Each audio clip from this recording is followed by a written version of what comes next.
স্বাগতম প্রিয় বন্ধুরা, কেমন আছো সবাই? গল্পটি শুরু হয় একটি মেয়েকে দেখানোর মাধ্যমে যাকে একটি দল তাড়া করছে। মেয়েটি ভয়ে পালিয়ে যায়, কিন্তু একটি অন্ধকার রাস্তায় গ্যাং সদস্যরা তাকে ধরে ফেলে এবং তার মুখে শক্ত টেপ লাগিয়ে দেয়, যার ফলে সে অজ্ঞান হয়ে যায়। গ্যাং সদস্যদের মধ্যে একজন তখন কাউকে ফোন করে এবং তাদের বলে যে কাজ শেষ। সে অন্য কাউকেও ফোন করে এবং বলে, এই যে দৃশ্যটি কাটা হয়েছে বন্ধুরা।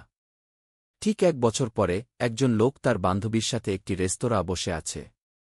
বান্ধবী জানে না সে কি করে। সে জানার চেষ্টা করে, কিন্তু লোকটি কেবল বলে যে সে একজন ব্যবসায়ী। সে এ বিষয়ে আর কথা বলতে চায় না। ইতিমধ্যে একজন ওয়েটার আসে এবং অন্য কেউ তাকে ধাক্কা দেয়। সে লোকটির কাছে ক্ষমা চায়। ওয়েটারের নাম শ্যাডো। এরপরে লোকটি এবং তার বান্ধবী চলে যায়। যখন তারা তাকে তার বাড়িতে নামিয়ে দেয়, লোকটি গাড়িতে বসে ধূমপান করছে। তারপর দুজন লোক তার দিকে আসে। তারা দেখতে সৈনিকদের মতো। তারা জিজ্ঞাসা করে তার নাম জিন কিনা। সে হ্যাঁ বলে এবং তারা তৎক্ষণাৎ তাকে টেনে বের করে ধুয়ে দেয়। তারা তাকে একই খারাপ অবস্থায় সামরিক শিবিরের মতো জায়গায় নিয়ে যায়। সেখানে তারা অন্য একজন লোক এবং তার বন্ধুদের খুঁজে পায় এবং তাদের পেরেক দিয়ে আটকে রাখে। এই সব দেখে জিন ভয়ে কাঁপতে থাকে, জানে না যে তারা তার সাথে কি করবে। তারা তাকে একটি আলাদা ঘরে নিয়ে যায়, তাকে বসিয়ে দেয় এবং তাকে খুব মারধর করে। সে কাঁদতে শুরু করে। তারপর দরজা খুলে যায় এবং ডোনেলি প্রবেশ করে। সে দেখতে একজন সামরিক কমান্ডারের মতো। তার সৈনিক পোশাক দেখে তুমি হয়তো ভাবো এই লোকেরা সৈন্য, কিন্তু সবাই তা নয়। ডোনেলি জিজ্ঞাসা করে যে তোমার নাম জিন কিনা। সে বলে যে তুমি যদি আমার নাম জানো, তাহলে তুমি আমার সম্পর্কে আরও অনেক কিছু জানো। সে আরও কিছু বলতে যাচ্ছিল যখন তাকে জোরে থাপ্পড় মারা হয়। ডোনেলি তখন বলে যে এখানে কেবল আমিই কথা বলবো। সে তোমাকে একটি কাগজ এবং একটি কলম দেয়। গত বছরের 9 মে তুমি যাই করে থাকো না কেন, সবকিছু এই কাগজে লিখে রাখো। ডোনেলি জিম বাকচের সাথে সেখানে বসে আছে। সে তাকে একটি মেয়ের ছবি দেখায়, যে মেয়েটিকে দেখলে মানুষ ঘামতে থাকে। ডোনেলি বলে যে এখন তার মনে আছে, তাই তুমি সেদিন যা করেছিলে সব লিখে রাখো। জিন তার বন্ধুদের কাছেও একই কথা বলে। জিন অন্য সকলের মতো একই কথা বলে আমি কিছুই করিনি। দয়া করে আমাকে ছেড়ে দাও। সে বলে, আমাকে চলে যেতে হয়েছিল, নইলে আমি কেন তোমাকে ধরে রাখতাম কি এই কথা বলে ডোনেলি তাকে চুল ধরে টেনে পানির ট্যাঙ্কে ডুবিয়ে মেরে খারাপ বোধ করে। লিটিয়া নামের ওই গ্যাংয়ের এক মহিলা বেসবল ব্যাটে পেরেক মারছে, এবং কেন সে এটা করছে তা স্পষ্ট নয়। তারপর ডোনেলি জিনকে আবার সেই ঘরে নিয়ে যায় এবং সেখানে বসে তাকে বলে যে সেদিন কি ঘটেছিল তা লিখে রাখতে। সে কিছু লেখে এবং এটি পড়ার পর ডোনেলি খুব রেগে যায় এবং বলে, আমি তোমার কাছে বোকা মনে হয়। তুমি কি তাকে এভাবে মারবে না? এই কথা বলে সে পেরেক লাগানো বেসবল ব্যাটটি তুলে নেয়। যখন সে তাকে আঘাত করে, তখন তার বন্ধুরা পেরেকের কারণে রক্তপাত শুরু করে এবং একই পরিস্থিতিতে সে সেই কাগজে তার বক্তব্য লিখে রাখে। এটি পড়ার পর ডোনেলি বলে যে তুমি যদি চুপচাপ এটি আগে লিখতে, তাহলে তোমাকে এত মারধর করা হতো না। এই বলে রক্তে মাতাল ডোনেলি তার হাত তুলে সেই কাগজে তার আঙুলের ছাপ রাখে। এবার ডোনেলি জিজ্ঞেস করে, তুমি কেন এই সব করলে? জিন বলে, আমি আমার মন থেকে কিছুই করিনি। আমার গ্যাংয়ের হাইকমান্ড আমাকে আদেশ দিয়েছিল। আমি আদেশ পেয়েছি এবং আমি তা অনুসরণ করেছি। ঠিক আছে, তোমার হাইকমান্ড যা বলবে তাই করবে। তুমি যা করছো তা ঠিক না ভুল তা ভেবে তোমার মন ব্যবহার করবে না। আচ্ছা, যা ঘটেছে তা ঘটেছে। কিন্তু এখন যদি তুমি এখানে কোথাও তোমার সাথে যা ঘটেছে তা নিয়ে কথা বলো, তাহলে এটি এর চেয়ে 10 গুণ বেশি নির্যাতন হবে। কি তুমি কি বুঝতে পারছো, ছেলেরা? এই জীবন্ত দেহটি নিয়ে যেখান থেকে তোলা হয়েছিল সেই জায়গায় ফেলে দাও। এই কথা শুনে ডোনেলির লোকেরা এসে একই জায়গায় রেখে দেয়। বন্ধুরা, জিন হাঁটতেও পারে না, কিন্তু কোনোভাবে সে তার গাড়িতে যায় এবং অনেক কষ্টে ভিতরে বসে কেবল একটি কাপড় দিয়ে তার গ্রামটি ব্যান্ডেজ করতে শুরু করে। তারপর তার বান্ধবী ফোন করে এবং সে বলে, কিছু হয়নি প্রিয়তম। বাড়ি ফিরে আসার পর আমি ঘুমিয়ে পড়েছিলাম, তাই তোমাকে ফোন করতে পারিনি। আগামীকাল দেখা হবে কি? এই কথা বলার পর সে সাথে সাথে ফোন কেটে দেয় এবং কান্নাকাটি করে। আচ্ছা বন্ধুরা, পরের দিন শ্যাডো যে রেস্তোরাঁ কাজ করে সেখানে এক লোক আসে এবং খুব অহংকার করে কথা বলে এবং শ্যাডোকে অনেক অপমান করে, যেন সে খুব ধনী এবং বাকি সবাই কঙ্কাল। শ্যাডো রেগে যায়, কিন্তু সে একজন গ্রাহকই থেকে যায়। ওয়েটারের উপর ছায়া।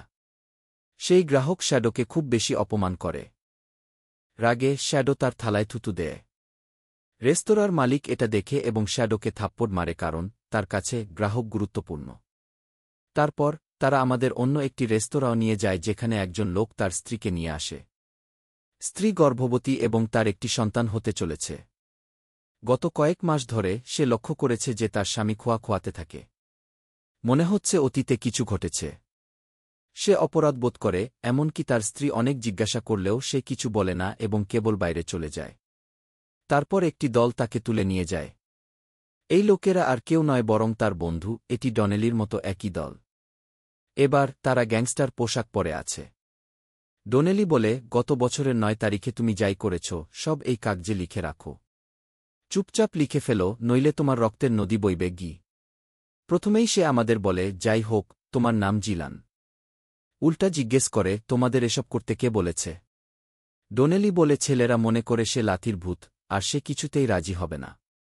শুধু তাকে উপরে ঝুলিয়ে দাও। ডনেলির দলও তাই করে। তারা তার হাতে একটি শিকল বেঁধে তাকে টানতে শুরু করে, আর সে ব্যথায় চিৎকার করে।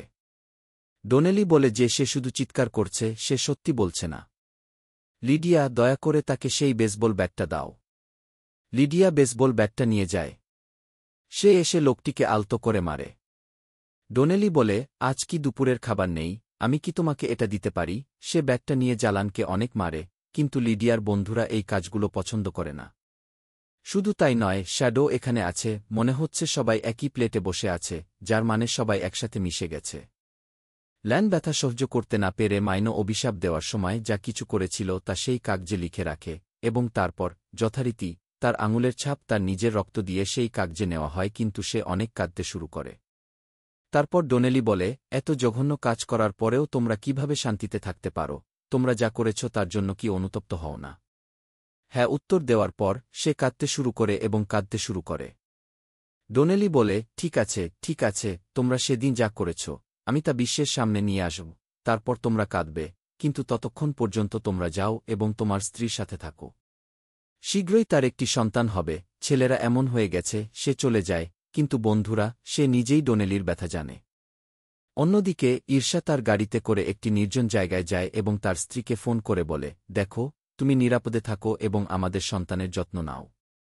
সে কি বলে কল কেটে আত্মহত্যা করে, অর্থাৎ 9 তারিখে ল্যান এত জঘন্য কাজ করেছে যে অনুশোচনায় সে তার জীবন নিয়ে ফেলে। এখান থেকে আমরা সরাসরি লিডিয়াকে দেখাই, যখন সে তার বাড়িতে আসে, তার স্বামী সেখানে বসে থাকে, যাকে দেখে সে ভয় পায় কারণ সে প্রতিটি কথাবার্তায় লিডিয়াকে সন্দেহ করে। সে প্রতিদিন লিডিয়ার মোবাইল চেক করে, এমনকি ছোটখাটো বিষয়েও লিডিয়াকে মারধর করে, তার উপর জোর করে এবং অবশেষে তাকে টাকা দেয় এবং চলে যায়। সে সম্পূর্ণ মানসিক। এত কিছু করার পর সে লিডিয়াকে বলে যে আমি তোমাকে এত নির্যাতন করি যাতে তুমি আমাকে ছেড়ে না যাও। আমি তোমাদের খুব ভালোবাসি। আমি জানি না কেন লিটিয়া এই দানবের সাথে তার জীবন নষ্ট করছে, বন্ধুরা। আচ্ছা, অন্যদিকে জিনকে দেখানো হয়েছে সেই জিন যাকে ডন আগে অপহরণ করে মারধর করেছিল। সে খবরের কাগজে পড়ে যে জালান মারা গেছে। অন্যদিকে তারা হান নামে একজনকে দেখায়। এখন তোমরা জিজ্ঞাসা করবে কেন হঠাৎ এই লোকটির পরিচয় দেওয়া হচ্ছে, কারণ সে ডনের পরবর্তী বলির পাঠা। বন্ধুরা, তাই এখন জিন হানকে ফোন করে। হান ফোন ধরে না এবং তারপর যখন তাকে হ্যানের গাড়ি দেখানো হয়, তখন জানা যায় যে ডনেলির দল ইতিমধ্যেই তাকে কাটা চামচের মতো তুলে নিয়েছে। আর এবার তাকে দেখো, সে গোয়েন্দা সংস্থার লোকদের পোশাক পরে আছে। এইভাবে এই লোকেরা রং পরিবর্তন করে তাদের লক্ষ্যবস্তু তুলে নেয়। হান চিৎকার করে বলতে থাকে যে তোমরা কোনো মাঠের মূলা, তোমরা সবাই আমাকে কেন পার্সেলের মতো তুলে নিয়ে এসেছ এবং তোমাদের কমান্ডারকে, তাকে ফোন করো। বুঝুন, পদোন্নতির পর পদোন্নতি পাওয়ার পর আমি জীবনে দ্রুত গতিতে এগিয়ে যাচ্ছি, আর তুমি কে আমার অগ্রগতিতে বাধা দেওয়ার? এভাবে সে খুব সুন্দর সুন্দর সংলাপ দিচ্ছে, কিন্তু বিনিময়ে তাকে হাত ধরে হাতুড়ি দিয়ে আঘাত করা হচ্ছে এবং বেচারা ব্যথায় চিৎকার করছে। লাদিয়ার অবস্থা লাদিয়ার চোখে পড়ছে না এবং সে হ্যানের হাত ছেড়ে দিচ্ছে, কিন্তু ডোনেলি লিটিয়ার উপর রেগে যায় এবং তারপর সে হানকে ধরে ফেলে এবং অনেক ক্ষতি করে। এখন শুধু লিটিয়া নয়, দলের অন্যান্য লোকেরাও ডোনেলির এভাবে অন্যদের উপর অত্যাচার সহ্য করতে পারে না। তারা ডোনেলিকে থামায়। তারপর ডোনেলি হানকে বলে যে গত বছর 9 মে তুমি যাই করেছ, এই কাগজে সবকিছু স্পষ্ট করে লিখে নাও। এত ক্ষতি হওয়ার পর হ্যানের আর প্রশ্ন করার শক্তি নেই এবং সে চুপচাপ কাগজে সবকিছু লিখে তাকে দেয়। আর যথারীতি ডোনেলি রক্ত দিয়ে তার আঙুলের ছাপ টেনে ধরে। পেপ দায়িত্ব নেয় এবং হুমকি দেয় যে যদি তুমি কাউকে এই বিষয়ে বলো, তোমার স্ত্রী আছে, তাই না, সে থাকবে না। বুঝুন, এখান থেকে চলে যান। সে চলে যাওয়ার পর ডোনেলি তার এক লোককে অনেক ধমক দেয় কারণ সেই লোকটি ডোনেলিকে হানকে হত্যা করতে বাধা দিয়েছিল। সে বলে যে তুমি যা করতে চাও তা ঠিক, কিন্তু পথটা ভুল। তোমার ভেতর থেকে এত হিংস্রতা কোথা থেকে এলো? তোমাকে দেখে আমরাও ভয় পাই। এবার একটু শান্ত হও, হান। অন্যদিকে ব্যান্ডেজ এইসব প্রযোগ করার পর যখন সে তার বাড়িতে আসে, তখন তার স্ত্রী তোমার সাথে কি ঘটেছে তা ভেবে ভয় পেয়ে যায়। কিন্তু হান পাগলের মতো বলে, প্লিজ প্লিজ প্লিজ আমাকে কিছু জিজ্ঞাসা করো না, আমাকে কিছু জিজ্ঞাসা করো না। শুধু তাই নয়, জিনও সেখানে আছে, বন্ধুরা, এবং তার সব কথা শুনছে। আসলে ল্যানের মৃত্যুর খবর পড়ার পর তারা ভেবেছিল যে মে ঘটনার সাথে জড়িত সকলকে অপহরণ করে ধুয়ে ফেলা হচ্ছে। তাই তারা সত্য জানতে হ্যানের কাছে যায়। তারা অনুসরণ করছিল এবং এখন সে জানতে পেরেছে যে সেই কেলেঙ্কারিতে জড়িত সকলের বক্তব্য অপহরণ করে নিয়ে যাওয়া হচ্ছে। কিন্তু সে সম্পূর্ণভাবে শোরগোল করতে চায়। সে সেই কেলেঙ্কারিতে জড়িত সমস্ত লোকের একটি তালিকা তৈরি করে এবং প্রত্যেককে অনুসরণ করতে শুরু করে। একদিন ডোনেলির দল একজনকে ধরে নিয়ে যায় যার চোখের সামনে জিন তার ছবি তোলে। অন্যান্য বন্ধুদের অনুসরণ করে সে তাদের গোপন স্থানও খুঁজে বের করে। ডোনেলির দল আবার সামরিক সৈন্যের ছদ্মবেশে আসে। জিন জানালা দিয়ে ভিতরে উকি দেয়। এবার ডোনেলি তার নতুন শিকারের জিজ্ঞাসাবাদকারী হিসেবে উপস্থিত হয়। এতে লোকটি জিজ্ঞাসা করে, তুমি কি জানো না আমি কে? সে প্রশ্নটি শেষও করেনি, ঠিক তখনই ডোনেলি তাকে জোরে আঘাত করে, যার পরে সে কথা বলা বন্ধ করে দেয়। ডোনেলি জিজ্ঞাসা করে, চুপ কর, 9 তারিখের কথা কি তোমার মনে আছে? সেদিন তুমি যা করেছিলে সব লিখে রাখো, কে? এই বলে সে তার সামনে একটি ছবি ছুঁড়ে মারে। তারপর বন্ধুরা, আমাদের কাছে ছবিটি দেখানো হয়। সেখানে একটি মেয়ের মৃতদেহ পড়ে আছে এবং তাও জঘন্য অবস্থায়। সে আর কেউ নয়, ডোনেলির মেয়ে। ডোনেলি বলে, সেদিন তুমি কি করেছিলে, তোমার সাথে কে করেছিলে, এবং তোমার উচ্চ কমান্ডার কে তোমাকে এই কাজ করার নির্দেশ দিয়েছিল? সবকিছু লিখে রাখো। তারপর ভুক্তভোগী বলে, তুমি কে এই সব জিজ্ঞাসা করার? আমি তোমাকে বলছি। আমি কেন এই সব লিখব? ডনেলি এর উত্তর দেয় না, বরং বলে, চলো বন্ধুরা শুরু করি। এই কথা শুনে সবাই নাইট ভিশন ক্যামেরা লাগিয়ে লাইট নিভিয়ে দেয়। তারা লোকটিকে এমনভাবে আঘাত করে যে মনে হয় মেঘ উঠছে। লোকটির চিৎকার শুনে বাইরে দাঁড়িয়ে থাকা জিন যন্ত্রণায় কাতর হয়ে কাঁদতে থাকে যেন তাকে মারধর করা হচ্ছে। বন্ধুরা ভেতরে, কিন্তু জিন এখানে ব্যথা অনুভব করছে। সর্বোপরি যখন লাইট জ্বালানো হয় তখন লোকটি বলে, না ভাই, আমি আর তোমাদের মারধর করা হবে না। আমি হার মানতে প্রস্তুত, তোমরা যা বলবে তাই লিখে। সে সবকিছু লিখে রাখে এবং শেষে রক্তের সাথে আঙুলের ছাপও রাখে। এখন ডনেলি জিজ্ঞাসা করে, আমাকে একটা কথা বলো, তোমরা সবাই কি মানুষ? পশুর চেয়েও খারাপ আচরণের পর তোমরা কিভাবে আরামে বাস করছ? বাদ দাও, তোমরা কি কখনো তোমাদের দেশের জন্য কিছু করেছ? এই প্রশ্নের উত্তরে সে বিপরীত প্রশ্ন করে যে, যদি তোমরা দেশের জন্য এটা করতে থাকো, তাহলে আমরা কিভাবে বাঁচব? ডনেলি বলে, ঈশ্বরও তোমাদের সংশোধন করতে পারবেন না। তোমরা এতটাই মূল্যহীন, তোমরা এখান থেকে চলে যেতে পারো এবং তোমাদের মেয়ের ছবি তুলতে পারো। যাই হোক, ও খুব সুন্দর মেয়ে, নিজের যত্ন নাও, এখান থেকে কিছু বের করে আন। এতক্ষণে তোমরা নিশ্চয়ই বুঝতে পেরেছ আমি কি করতে পারি। যদি আমি আমার মেয়ের সাথে শান্তিপূর্ণ জীবনযাপন করতে চাই, তাহলে এখানে যা ঘটেছে তা খারাপ স্বপ্ন বলে ভুলে যাও। এই পচা লোকটিকে বাইরে ফেলে দাও। তারপর এই সব দেখে যার চোখ জ্বলে ভরে যায় এবং কখনো থামে না। চোখ কি, বন্ধুরা, এমনকি ভয়ে তার নাকও ঝরতে থাকে। সে বুঝতে পারে যে এই লোকেরা সেই মেয়ের মৃত্যুর প্রতিশোধ নেওয়ার জন্য এই সব করছে, কিন্তু তারা জানে না যে এই লোকেরা কারা। অন্যদিকে ডোনেলির দল ড্রেসিং রুমে পোশাক পরিবর্তন করছে এবং তখন একজন লোক বলে, দোস্ত, আমরা কতদিন ধরে একই 2-4টি পোশাক একে একে পরব। যদি আমরা একটি নতুন পোশাক পাই, তাহলে দারুণ হবে। আসুন একটি শক্তিশালী ছদ্মবেশ নির্বাচন করি। না, এটা অনেক মজা হবে। এতে দ্বিতীয়জন বলে, আরে, আমরা এখানে একটি ছোট নাটকের দল চালাচ্ছি। পরেরটা বলছে, ছদ্মবেশ ত্যাগ করো, শুধু মানুষ হত্যা করো। সে সত্যিই বিরক্ত বোধ করছে।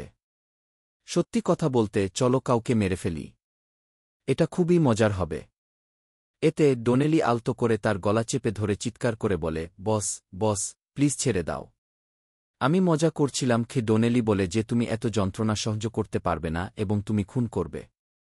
তারপর বন্ধুরা, ডোনেলির দল গাড়িতে করে চলে যায় এবং যে ব্যক্তি তাদের অনুসরণ করে সে কে কোথায় নেমেছে, তাদের বাড়ি কোথায় ইত্যাদি সম্পর্কে সম্পূর্ণ তথ্য রাখে এবং প্রত্যেকের ছবিও তোলে।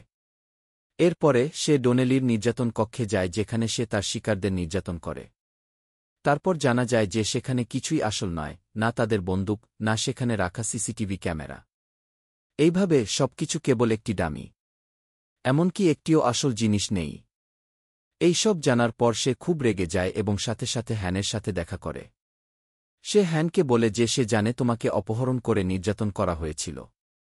তোমার আগে তারা আমাকে নির্যাতন করেছিল এবং আমার বক্তব্যও নিয়েছিল।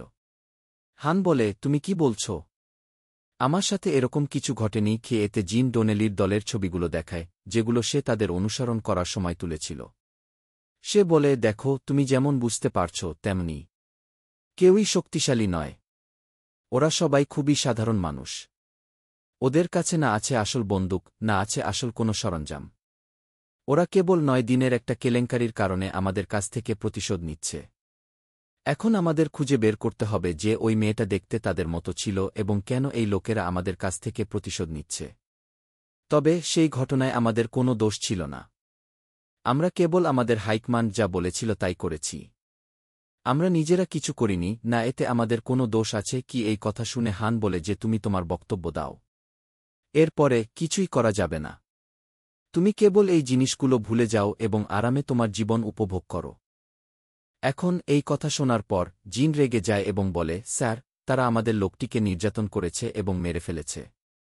আমরা তাকে ঠিক এভাবেই মেরে ফেলেছি। সে এটা ছেড়ে দিতে পারে না এবং বলে যে ওই লোকেরা জালানকে হত্যা করেনি। জালান অনেক মাস ধরে অনুশোচনায় কাটিয়েছে, যে কারণে সে এত জঘন্য কাজ করেছে। তারপর তাকে অপহরণ করে নির্যাতন করা হয় এবং তার বক্তব্য নেওয়া হয়। সে ভয় পেয়েছিল যে যদি এই জিনিসটি ফাঁস হয়ে যায় তাহলে লোকেরা তাকে আক্রমণ করবে। তাই অনুশোচনা থেকে এবং তার সম্মান বাঁচাতে সে আত্মহত্যা করে। এখন আর এই বিষয়ে কথা বলার কোনো মানে নেই। ভবিষ্যতে আমার কাছে এই বিষয়ে কথাও বলো না। সে চলে যায়। আসলে বন্ধুরা, হান তার ভুল বুঝতে পেরেছে। সে জানে যে যদি সে ডনেলির বিরুদ্ধে কিছু করে তাহলে ডনেলি তাকে জীবিত রাখবে না। সেই কারণেই সে যতটা সম্ভব এই বিষয়টি থেকে দূরে সরে যেতে চায়। কিন্তু জিন এই বিষয়টি সহজে ছেড়ে দেবে না। সে অন্য একজন শিকারের সাথে দেখা করতে যায় যাকে ডনেলির দল নির্যাতন করে ফেলেছিল। কিন্তু জিনকে দেখার সাথে সাথেই সে তাকে ধাক্কা দিয়ে খুব সরু রাস্তা দিয়ে পালিয়ে যায়। সেও তার পিছনে দৌড়ে তার নাম ধরে চিৎকার করে, কিন্তু সে জানে না সে কোনো রাস্তায় লুকিয়ে আছে। জিন চিৎকার করে বলে যে আমরা দুজনেই তাদের কাছ থেকে প্রতিশোধ নেব। এগিয়ে এসো, তারা আমাদের কোনো ক্ষতি করতে পারবে না। এখন সে জিনের সব কথা শুনছে, কিন্তু ডোনেলির মুখোমুখি হওয়ার সাহস তার নেই। তাছাড়া সে নিজেই বুঝতে পারে যে সে খারাপ কাজ করেছে এবং সে একটু অনুশোচনাও অনুভব করতে শুরু করে। তাই সে পরবর্তী দৃশ্যে এর প্রতিশোধ নিতে চায় না। বন্ধুরা, ডোনেলির দল আবার একজনকে তুলে নেয়। কিন্তু এবার ডোনেলি তাকে হত্যা করে না, বরং তার দল সেই লোকটিকে মারতে শুরু করে। তারপর ডোনেলি যখন আসে তখন সে জিজ্ঞাসা করে, তুমি কে? তোমার দলের নেতা? তুমি কি জানো আমি কে এবং আমার নাগাল কত উঁচুতে? এই সরকার আমার অধীনে কাজ করে। বুঝতে পারছ? আমি আমার দ্বিতীয় স্ত্রীর বাড়িতে যাচ্ছিলাম আর তোমার লোক আমাকে তুলে নিয়ে গেল। তুমি কে? তারপর ডোনেলি তাকে একই ছবি দেখায় এবং ৯ তারিখে লিখতে বলে, তুমি যা করেছ সব এখানে লিখে দাও। কিন্তু যখন সে রাজি হয় না তখন ডোনেলি বলে, মনে হচ্ছে সে কঠিন পথ পছন্দ করে, ছেলে, তাকে কিছু শখ দাও। তার দল সেই লোকটিকে স্পর্শ করতে শুরু করে এবং মহিলাটি আর তা সহ্য করতে না পেরে চলে যায়। শখের দ্বারা নির্যাতনের পর লোকটি তার বিবৃতি লিখতে রাজি হয়। তারপর ডোনেলি জিজ্ঞাসা করে, তুমি কি সেদিন যা করেছিলে তার জন্য অনুশোচনা করো? সে বলে, আমার কোনো অনুশোচনা নেই। যদি আমি কিছু ভুল না করি তাহলে আমি কেন অনুশোচনা করব? আমি আমার হাইকমান্ডকে অনুসরণ করছিলাম, আমি আমার কর্তব্য পালন করছিলাম, আমার কোনো অনুশোচনা নেই। এবং শুধুমাত্র হাইকমান্ডের আদেশ অনুসরণ করার পরে আজ আমি এত ভালো অবস্থানে আছি এবং ভবিষ্যতেও আমি যা কিছু করতে সাহায্য করবে তা করব। এই কথা শুনে ডোনেলি তাকে অনেক মারধর করে, বলে যে যে সঠিক এবং ভুলের মধ্যে পার্থক্য জানে না তার বেঁচে থাকার অধিকার নেই। লিডি এবং অন্যরা ডোনেলিকে থামানোর জন্য অনেক চেষ্টা করে, কিন্তু লি শান্তিতে থাকে না। সে একটু ঠান্ডা হয়ে বলে, এই জীবন্ত দেহটা ফেলে দাও, ফেলে দাও। এখান থেকে তারাও সেই লোকটার সাথে বেরিয়ে আসে। এরপর ডোনেলি লিডিয়ার উপর চড়াও জিজ্ঞাসা করে কেন তুমি আমাকে থামিয়ে দিলে, তুমি কি জানো না নরপশুরা কি করেছে, তাই না? লিডিয়া বলে হ্যাঁ, আমি জানি তারা কি করেছে, কিন্তু তুমি এখন যা করছো তা দেখে আমার মনে হচ্ছে তুমি তাদের চেয়েও খারাপ নরপশু হয়ে উঠছ। তাদের এবং তোমার মধ্যে কোনো পার্থক্য থাকবে না। এই বলে সে চলে যায়। আজ দলের আরেকজন লোকও বলে যে তুমি খুব হিংস্র হয়ে উঠছ। ডোনেলি চিৎকার করে বলে যে লোকটির তার কাজের জন্য কোনো অনুশোচনা নেই। এত বড় অপরাধ করে সে বলে যে সে যা করেছে তা ঠিক ছিল, আর তুমি চাও আমি শান্ত থাকি। সে আমার মেয়ের জীবন কেড়ে নিয়েছে এবং তার সাথে খুব খারাপ ব্যবহার করেছে। আমি কিভাবে শান্ত হব? কিন্তু তার দলের লোকটি বলে যে তুমি যদি এভাবে হিংস্র থাকো, তাহলে কেউ তোমার সাথে কাজ করবে না। সে এই কথা বলে এবং তারপর ড্রেসিং রুমে যায়। ডোনেলি তারপর লিডিয়ার সাথে কথা বলতে যায় এবং তাকে বোঝানোর চেষ্টা করে, তাকে বলে যে তোমার সাহায্য ছাড়া তার লক্ষ্য অর্জন করা সম্ভব নয়। সে তাকে ছেড়ে না যাওয়ার জন্য অনুরোধ করে। জিন সবকিছু দেখছে কিন্তু কিছুই করতে পারে না। না, ডানলিভির দলের লোকদেরও নিজস্ব সমস্যা আছে। একজন লোক তার ভাইয়ের সাথে সমস্যায় পড়ছে এবং অন্য একজন লোক তার বন্ধুকে ঋণ দিয়েছে, কিন্তু সেই বন্ধু তা ফেরত দেওয়ার প্রতিশ্রুতি দেয়নি। সে বলে তার স্ত্রী অর্ধেক টাকা নিয়ে পালিয়ে গেছে, তাই সে টাকা দিতে পারবে না। বাস্তবে এই লোকটি তালাকপ্রাপ্ত এবং তার স্ত্রী অন্য কোথাও চলে গেছে। সে তার জন্য অজুহাত দেখিয়ে ঋণ পরিশোধ করতে চায় না, যদিও সে একটি বরবাড়িতে থাকে। তার নিজস্ব সম্পত্তি আছে কিন্তু মিথ্যা বলে এবং বলে যে সে সেখানে ভাড়ায় থাকে। আচ্ছা বন্ধুরা, ডোনেলির দল পরবর্তী শিকারকে অপহরণ করে কোথাও নিয়ে যায়। মনে হয় সে একজন সামরিক জেনারেল। ডোনেলি তার ব্যাজের স্ট্রুটে একটি কালো দাগ দেয় এবং খুব রেগে যায়। ডোনেলি বলে দেখো, এই স্ট্রুটগুলি তোমার প্রাপ্ত নয়। এগুলো সাহসিকতা এবং সততার জন্য দেওয়া হয়েছে, যা তোমার মোটেও নেই। ডোনেলি তাকে তার মেয়ের একটি ছবি দেখায় এবং সে হতবাক হয়ে যায়। ডোনেলি জিজ্ঞাসা করে, এখন বলো কেন তোমরা এই মেয়েটিকে খুন করেছ, এবং তাকে আব্দুস শুরু করতে বলে। ছেলেরা তার কানে একটি হেডসেট লাগিয়ে তাকে একটি মুখোশ পরতে বাধ্য করে যার মাধ্যমে বিষাক্ত গ্যাস পাঠানো হবে। কিন্তু সে মুখ খুলছে না, তাই তারা গ্যাসের ঘনত্ব বাড়াতে শুরু করে এবং সে চিৎকার করে। এই কথা শুনে বাইরে দাঁড়িয়ে থাকা একজন লোক তাদের থামানোর চেষ্টা করে, কিন্তু তার সঙ্গী তাকে থামায়। সে হাল ছেড়ে দেয় কারণ সে যদি ভেতরে আসে, তাহলে কে জানে ডনেলি কি বিপজ্জনক রূপ নেবে। জেনারেল যখন আর নির্যাতন সহ্য করতে পারবে না, তখন সে তার বক্তব্য দিতে রাজি হয়। কিন্তু তারপর লিটিয়া তার কাগজটি কেড়ে নিয়ে ডোনেলিকে বলে, শুধু দেখো, যথেষ্ট হয়েছে কি। সে চলে যায়, আমি আর তোমার সাথে কাজ করতে চাই না বলে, কিন্তু ডোনেলি জেনারেলকে ছেড়ে যায় না এবং তাকে লিখতে বলে। এখন জেনারেল ভাবল যে এই সব লোক একই দলের, কিন্তু লেডিয়া তাদের আচরণ দেখে এবং সে বুঝতে পারে যে তাদের মধ্যে কিছু মতবিরোধ আছে। এর মানে হল এই লোকেরা কোনো বড় দলের অন্তর্ভুক্ত নয়, যে কারণে এখন সে এমন কিছু করতে শুরু করে যাতে তুমি তাকে আঘাত করতে না পারো। তারপর দলের একজন সদস্য তার উপর বন্দুক ঠেলে দেয়। জেনারেল বলে, তুমি সত্যিই রেগে আছো? আমি বহু বছর ধরে বন্দুক নিয়ে কাজ করছি। আমি কি জানি না কোনটা আসল আর কোনটা নকল? তার কাছ থেকে সেই নকল বন্দুকটি খুলে ফেলো এবং এখান থেকে চলে যাও, তোমরা সবাই গি। তোমরা কার বিরুদ্ধে? সরকারের বিরুদ্ধে কাজ করছ? তোমরা কি আমার চুলও নষ্ট করতে পারো না? কারণ আমার বিরুদ্ধে তোমাদের কাছে কোনো প্রমাণ নেই। ডোনেলি বলে যে, তোমরা একটা মেয়েকে নির্যাতন করে হত্যা করেছ। আর আমি রেগে আছি। তোমাদের এর জন্য কোনো অনুশোচনা নেই। তোমার বেঁচে থাকার কোনো অধিকার নেই বলে। সে জেনারেলকে গুলি করে এবং এখানে প্রকাশিত হয় যে ডনেলির দলের কাছে যে বন্দুকটি আছে তা নকল, কিন্তু ডনেলির কাছে আসল বন্দুক আছে। যাই হোক, এটা জানার পর সবাই তাকে চিৎকার করে বলে যে এখন তুমি খুনের আশ্রয় নিয়ে দানব হয়ে গেছ, কিন্তু এখন কোনোভাবে জেনারেলের মৃতদেহ ফেলে দিতে হবে। তারপর দুজন লোক তার জন্য একটি গর্ত খুঁড়তে ব্যস্ত। ছায়াও তাদের সাহায্য করছে। তাই অবশেষে তারা জেনারেলের মৃতদেহ তাতে পুঁতে ফেলছে। এরপর ডনেলির ২-৩ জন সঙ্গী তাকে ছেড়ে চলে যেতে শুরু করে। ডোনেলি বলে, একটা কথা বলো, তোমরা কেন আমার উপর এত রেগে যাচ্ছ? সে একজন সৎ অফিসারও নয়, না সে একজন ভালো মানুষ, না সে একজন নিষ্ঠুরও ছিল, আর তার মৃত্যুর সাথে সাথে বাতাস একটু পরিষ্কার হয়ে গেছে, না নোংরা হয়ে গেছে। আগামীকাল আমাদের আরও কাজ আছে। তাই দেখো, সবাই সময়মতো আসে, কিন্তু বন্ধুরা, এখন তারা ডনেলির কথা শোনে না। ডোনেলি ছুরি নিয়ে মেয়েটির পিছনে ছুড়ে মারে। তারপর সে বলে, হ্যাঁ, আমাকে মেরে ফেলো। তুমি কি আমাকে মেরে ফেলতে চাও নাকি? আমার স্বামী বাড়িতে যা করছে তার মতে আমার অনেক আগেই মারা যাওয়া উচিত ছিল এবং তুমিও। অন্যদিকে যখন তার একজন লোক থানা আত্মসমর্পণ করতে যায়, তখন ডনেলি তাকে থামিয়ে বলে যে তুমি যদি পুলিশকে সবকিছু বলতে চাও তাহলে বল, কিন্তু একটা কথা মনে রেখো যে আমার মিশন শেষ করার পর আমি নিজেই মারা যাব। এখন মিশন প্রায় সম্পন্ন, এটিই কেবল চূড়ান্ত। এখন পর্যন্ত আমাকে সমর্থন করার জন্য সকলকে ধন্যবাদ। যা করার আছে তাই করো। যদি পুলিশকে বলতে চাও তবে বলো। ডনেলি চলে যায়। এখন লোকটি থানায় যায় না এবং বাড়ি ফিরে যায় কারণ সে জানে যে ন্যায়বিচার ডনেলির পক্ষে।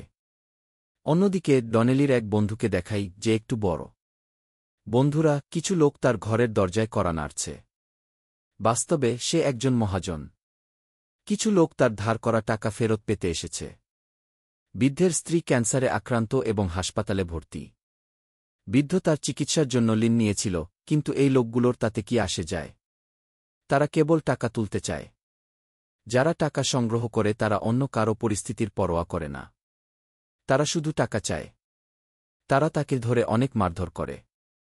এমনকি একজন লোক তার উপর পা রেখে তার ঘাড় চেপে ধরতে শুরু করে। কিন্তু বন্ধুরা, এই মুহূর্তে ডনেলি বৃদ্ধের সাথে দেখা করতে আসে এবং সেই লোকদের মারধর করে এবং তাড়িয়ে দেয়। ডনেলি বৃদ্ধকে জিজ্ঞাসা করলে বেচারা লোকটি কাঁদতে শুরু করে। যখন কোনো প্রিজন এমন অবস্থায় হাসপাতালে শুয়ে থাকে, তখন সকলেই একই রকম যন্ত্রণা অনুভব করে। সে ডনেলিকে তার কষ্ট এবং যন্ত্রণার কথা বলতে শুরু করে। এখন পরবর্তী দৃশ্যে ডনেলি কোথাও যাচ্ছে এবং তারপর প্রকাশ পায় যে সে একটি ভূগর্ভস্থ জায়গায় যাচ্ছে যেখানে সে তার বাড়ি তৈরি করেছে। তারপর একজন পবিত্র ব্যক্তি আসেন যিনি একজন সৈনিক ছিলেন। হ্যাঁ বন্ধুরা, ডনেলিও একজন সৈনিক ছিলেন, কিন্তু যখন তার মেয়ের সাথে এই সব ঘটেছিল তখন তিনি তার চাকরি ছেড়ে প্রতিশোধ নেওয়াকে তার লক্ষ্য করে ফেলেন। এখন যখন সন্ন্যাসী ডনেলিকে বলেন যে তিনি তার সাথে ছিলেন, তখন ডনেলি তার কাছে ক্ষমা চান এবং বলেন, আমি খুব খারাপ মানুষ হয়ে গেছি। সম্ভবত আমি আপনার সাথে খুব খারাপ ব্যবহার করেছি। এখন লোকটি থানায় যায় না এবং বাড়ি ফিরে যায় কারণ সে জানে যে ন্যায়বিচার ডনেলির পক্ষে। অন্যদিকে ডনেলির এক বন্ধুকে দেখাই যে একটু বড়। বন্ধুরা, কিছু লোক তার ঘরের দরজায় কড়া নাড়ছে। বাস্তবে সে একজন মহাজন। কিছু লোক তার ধার করা টাকা ফেরত পেতে এসেছে। বৃদ্ধের স্ত্রী ক্যান্সারে আক্রান্ত এবং হাসপাতালে ভর্তি। বৃদ্ধ তার চিকিৎসার জন্য ঋণ নিয়েছিল, কিন্তু এই লোকগুলোর তাতে কি আসে যায়? তারা কেবল টাকা তুলতে চায়। যারা টাকা সংগ্রহ করে তারা অন্য কারো পরিস্থিতির পরোয়া করে না। তারা শুধু টাকা চায়। তারা তাকে ধরে অনেক মারধর করে। এমনকি একজন লোক তার উপর পা রেখে তার ঘাড় চেপে ধরতে শুরু করে। কিন্তু বন্ধুরা, এই মুহূর্তে ডনেলি বৃদ্ধের সাথে দেখা করতে আসে এবং সেই লোকদের মারধর করে এবং তাড়িয়ে দেয়। ডনেলি বৃদ্ধকে জিজ্ঞাসা করলে বেচারা লোকটি কাঁদতে শুরু করে। যখন কোনো প্রিজন এমন অবস্থায় হাসপাতালে শুয়ে থাকে, তখন সকলেই একই রকম যন্ত্রণা অনুভব করে। সে ডনেলিকে তার কষ্ট এবং যন্ত্রণার কথা বলতে শুরু করে। এখন পরবর্তী দৃশ্যে ডনেলি কোথাও যাচ্ছে এবং তারপর প্রকাশ পায় যে সে একটি ভূগর্ভস্থ জায়গায় যাচ্ছে যেখানে সে তার বাড়ি তৈরি করেছে।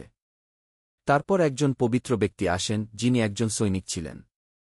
হ্যাঁ বন্ধুরা, ডনেলিও একজন সৈনিক ছিলেন, কিন্তু যখন তার মেয়ের সাথে এই সব ঘটেছিল তখন তিনি তার চাকরি ছেড়ে প্রতিশোধ নেওয়াকে তার লক্ষ্য করে ফেলেন। এখন যখন সন্ন্যাসী ডনেলিকে বলেন যে তিনি তার সাথে ছিলেন, তখন ডনেলি তার কাছে ক্ষমা চান এবং বলেন, আমি খুব খারাপ মানুষ হয়ে গেছি। সম্ভবত আমি আপনার সাথে খুব খারাপ ব্যবহার করেছি। শ্যাডো এই সব কর্মকাণ্ড দেখছে, কিন্তু সে মনে করে ডনেলিকে সাহায্য করার এটাই সঠিক সময়, তাই সে চুপ করে আছে। ডনেলি বলে, আমাকে খুলে ফেলো, আজ আমি এই বৃদ্ধের জীবন নেব। সে আরও বলে, আমাদেরও মেরে ফেলো, এটা উত্তর কোরিয়া নয়, আমরা যাকে খুশি মেরে ফেলেছি, তাই আমরা তোমাকে সমর্থন করছি কারণ তুমি তোমার মেয়ের হত্যার প্রতিশোধ নিতে চেয়েছিলে। খুনিদের আইনের হাতে তুলে দিতে চেয়েছিলে এবং তাদের শাস্তি দিতে চেয়েছিলে, কিন্তু এখন তুমি নিজেই একজন খুনি হয়ে গেছ এবং অন্যদের নির্যাতন ও হত্যা করার অভ্যাস গড়ে তুলেছ। আমরা যদি তোমাকে না থামাতাম তাহলে তাকেও খুন করা হতো। কিন্তু ডনেলি বলে যে তুমি এই লোকদের জন্য করুণা বোধ করছ, কিন্তু এই লোকদের কারণে সম্ভবত তুমি বুঝতে পারছ আমার মেয়ে কতটা যন্ত্রণা ও যন্ত্রণার মধ্য দিয়ে গেছে। না, এতদিন ধরে আমি ভাবছিলাম যে তোমরা আমার সাথে আছো, কিন্তু এখন আমি বুঝতে পেরেছি যে আমি তোমাদের বিশ্বাস করার জন্য কতটা বোকা ছিলাম। একবার আমি তাকে ধরে ফেললে আমি এই নৃশংসকে জীবিত ছেড়ে দেব না। বন্ধুরা, তাদের কথা শোনার পর বৃদ্ধ লোকটি জেদ ধরে বলতে শুরু করে, আমাকে যেতে দাও, তাহলে আমরা একসাথে তোমাদের নেতাকে চিরতরে চুপ করিয়ে দেব কি? তাই এই বিষয়ে ডনের সাথে আমরা বলি যে আমরা আমাদের নেতার বিরুদ্ধে, এর অর্থ এই নয় যে আমরা তোমাদের সাথে আছি, বুঝতে পারছি না। এই বলে তারা বেরিয়ে যায়, কিন্তু ছায়া বাইরে রড নিয়ে অপেক্ষা করে এবং দুজনেই বেরিয়ে আসার সাথে সাথে সে রড দিয়ে তাদের অনেক মারধর করে। তাদের সমতল করার পরে সে ভিতরে এসে ডোনেলির বন্ধন খুলে দেয়। বাকিরা যাই হোক না কেন, কিন্তু ছায়া সম্পূর্ণ অন্ধভাবে ডোনেলিকে সমর্থন করে। সে বলে যে তুমি যদি বলো আমি বৃদ্ধকে এখনই মেরে ফেলব। কিন্তু এখন ডোনেলি হঠাৎ শান্ত হয়ে যায় এবং বলে, না, আমার উদ্দেশ্যে আমি তোমাদের সবাইকে অনেক মেরে ফেলেছি গি। ডোনেলি তাকে থাপ্পড় মেরে বলে, যাও, একবার বলো, যাও, আমার জন্য আমার জীবন নষ্ট হয়ে গেছে, তোমাদের জীবন নষ্ট করা উচিত নয়। এখান থেকে চলে যাও। তাকে বিদায় জানানোর পর ডোনেলি বৃদ্ধ লোকটিকে ধরে সত্য প্রকাশ করতে বাধ্য করে। তারপর প্রকাশ পায় যে এই ধনী ব্যক্তির জন্য দলটি কত বন্ধু তৈরি করেছিল। আসলে ডোনেলির মেয়েকে অপহরণ করার জন্য অপহরণ করা হয়নি, কিন্তু সেই সময়ে এই বৃদ্ধ লোকটির স্বাস্থ্য খুব খারাপ ছিল এবং তার দুটি কিডনি ব্যর্থ হওয়ার উপক্রম হয়েছিল। সে একজন দাতার সন্ধান করছিল, কিন্তু তার রক্তের গ্রুপের কোনো দাতার সন্ধান করতে পারছিল না। তারপর সে জানতে পারে যে সেই মেয়েটির, অর্থাৎ ডোনেলির ছেলের রক্তের গ্রুপ তার রক্তের গ্রুপের সাথে মিলে যায়। একই রাতে সে দলটিকে সুপারি দেয় এবং ডোনেলির ছেলেকে হত্যা করে। সে তাকে অপহরণ করে তার দুটি কিডনি বের করে নেয়। কিন্তু গ্যাংয়ের লোকেরা এখানেই থেমে থাকেনি, তারা মেয়েটিকেও নির্যাতন করে এবং এভাবে তার জীবন কেড়ে নেয়। এত কিছু করার পরেও এই লোকটির বিরুদ্ধে কোনো ব্যবস্থা নেওয়া হয়নি, কারণ সে বড় পদে ছিল এবং খুব ধনীও ছিল। পুলিশে অনুপ্রবেশ করে সে মামলাটি বন্ধ করে দিয়েছিল। এই মামলার একটি ছোট খবরও বের হয়নি। বাবা হয়েও ডোনেলি কিভাবে চুপ থাকতে পারে? তাই সে প্রতিশোধ নেওয়ার এই পদ্ধতিটি গ্রহণ করেছিল। জিন এইসব শুনছে এবং তার চোখে জল, কারণ সে ভেবেছিল যে সে কেবল তার হাইকমান্ডকে অনুসরণ করছে, কিন্তু সে জানত না যে এর পিছনে এত জঘন্য গল্প রয়েছে। ডোনেলি চাইলে এই লোকটিকে হত্যা করতে পারত, কিন্তু সে তা করে না। সে তাকে সেখানে রেখে চলে যায়। সে চলে যাওয়ার পরপরই জিন ভিতরে আসে এবং বৃদ্ধ লোকটি জিজ্ঞাসা করে, তুমি কে? জিন বলে, নয়মে তোমার জন্য করা সেই মেয়েটির সদয় মানচিত্রে আমিও জড়িত ছিলাম। সে বলে, ঠিক আছে, সত্যি, তুমি দারুণ কাজ করেছ। এখন আমার বাঁধন খুলে দাও, আমাকে বাইরে যেতে হবে। চীন বলে যে তুমি আমাদের নিজেদের স্বার্থে খারাপ কাজ করতে বাধ্য করেছ, তাই এখন তোমার বেঁচে থাকার কোনো অধিকার নেই। এই কথা বলে জিন লোকটির মুখে একইভাবে টেপ বেঁধে দেয়, যেমন শুরুতে ডোনেলির মেয়েকে অপহরণ করা হয়েছিল। তাকে হত্যা করার পর জিন ড্রেসিং রুমে যায় এবং একজন সৈনিকের পোশাক পরে, যার অর্থ সে এখন ডোনেলিকে সমর্থন করবে। জিন ডোনেলির কাছে যায় যেখানে সে ধ্যান করছে। জিন পিছন থেকে অস্ত্র নিয়ে ডোনেলির কাছে আসতে শুরু করে, কিন্তু জিনের চোখে জল। জিন যদি সেই আদেশ দিত, তবে সে নিজেই তা অনুসরণ করত। যদি সে সঠিক এবং ভুলের মধ্যে পার্থক্য না বুঝতে পারত, হয়তো ডোনেলির মেয়ে আজ বেঁচে থাকত। সে খুব অপরাধী বোধ করে, কারণ তার কারণে কেবল একটি মেয়েই মারা যায়নি, বরং ডোনেলির জীবনও দুঃস্বপ্নে পরিণত হয়েছিল এবং সে নিজেও একজন খুনি হতে বাধ্য হয়েছিল। এইসব ভাবতে ভাবতে ডোনেলি এগিয়ে যায় এবং জিনের খুব কাছে চলে যায়। তারপর ডোনেলি কাঁদতে এবং চিৎকার করতে শুরু করে। একদিকে তার মেয়ে মারা যায়, অন্যদিকে তারা তাদের ছেলের খুনিকে জীবিত রেখে যায়। এই দুই আবেগহীন মানুষের পিছনে কেউ অস্ত্র হাতে দাঁড়িয়ে আছে, কিন্তু সে পিছন থেকে পিটুনি দিতে শুরু করে না, নিজেকে বাঁচানোর চেষ্টাও করে না। তারপর জিন ডোনেলিকে এই নরক থেকে মুক্ত করার জন্য পিছন থেকে মারতে শুরু করে। ডোনেলির বন্ধুরা তাকে একবারও আঘাত করে না এবং তার নিজের হাতেই মারা যায়। হয়তো সে নিজেই এই যন্ত্রণা থেকে মুক্তি পেতে চেয়েছিল।